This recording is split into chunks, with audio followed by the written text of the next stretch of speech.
जय हिंद साथियों। आज के वीडियो में हम अंतर समझेंगे। आपने आज से पहले बहुत लोगों ने अंतर बताया होगा, लेकिन आज हम बताने वाले हैं अंतर। आई होप कि आप सबको समझ में आ जाएगा।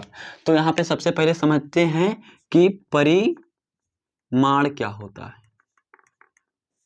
ये जो परिमाण है, जैसे परिमाण हम पहले समझते हैं। एक उदाहरण ले लेते हैं, जैसे 100 किलो चीनी। क्या? 100 किलो चीनी। तो इसमें जो ये 100 है, ये हमारा क्या हो गया? ये मात्रा हो गया। ये मात्रा हो गया, और ये जो किलो है ये मात्रक हो गया, और जो ये चीनी है ये राशि हो गई। तो ये हमारा परिमाण मतलब क्या होता है? मात्रा। आप कह सकते हैं, आपसे कोई पूछेगा तो परिमाण मतलब मात्रा। उदाहरण देते हुए आप समझा दीजिएगा कि किसे कहते हैं परिमाण मतलब मात्रा। अब परिणाम समझते हैं क्या है? परिणाम परिणाम मतलब क्या होता है? किसी चीज का रिजल्ट। हम 12 महीना पढ़ते हैं, इसके बाद हमारा आता है रिजल्ट, उसी को कहते हैं हम परिणाम। तो यहाँ पे लिख देना कि रिजल्ट, RUSULT, इसी को कहते हैं हम परिणाम। आपको ये समझ में आएगा कि परिमाण और परिणाम में क्या अंतर होता है। फिर इसके बाद आप समझते हैं कि आकार और आकृति। आकार और आकृति। आकार जैसे आकार क्या है? किसी का गोलाकार है, कोई वृत्ताकार है, कोई त्रिकोणीय है, कोई समबाहु है।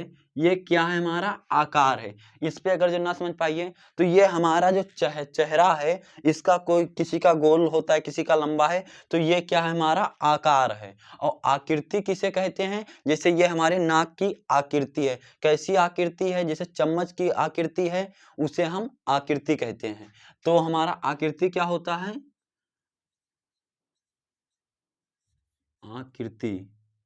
आकृति आप चेहरा ले लीजिए। चेहरे में नाक हो गया, ये हमारी एक आकृति है। अगर जो कैसी आकृति की बात करेंगे कि लंबा है कि चौड़ा है कि गोल है, तो किस में चला जाएगा? आकार में। बस इतना ही फर्क होता है आकार और आकृति में। फिर इसके बाद हम समझते हैं, यहाँ पे नाक मुंह कर दीजिए, नाक कर दीजिए। नाक किसका? नाक का एक आकार है, चम्मच का एक आकार है।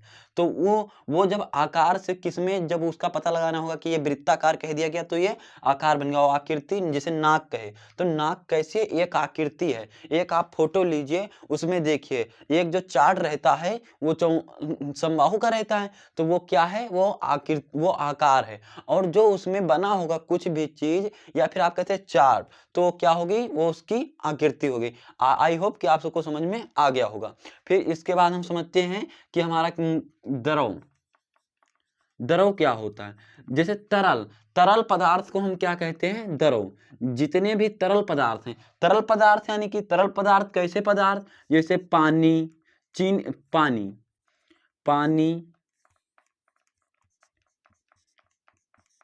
तेल आदि।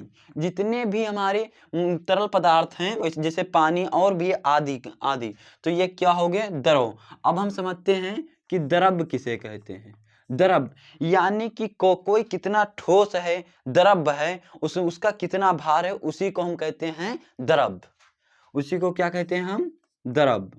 अब ये द्रव लिखे थे, द्रव यानी कि भार। तो आशा करता हूं कि आप सबको समझ में आ गया होगा, और अगर जो नहीं समझ में आया है तो आप कमेंट में उसे बताइए। जय हिंद साथियों।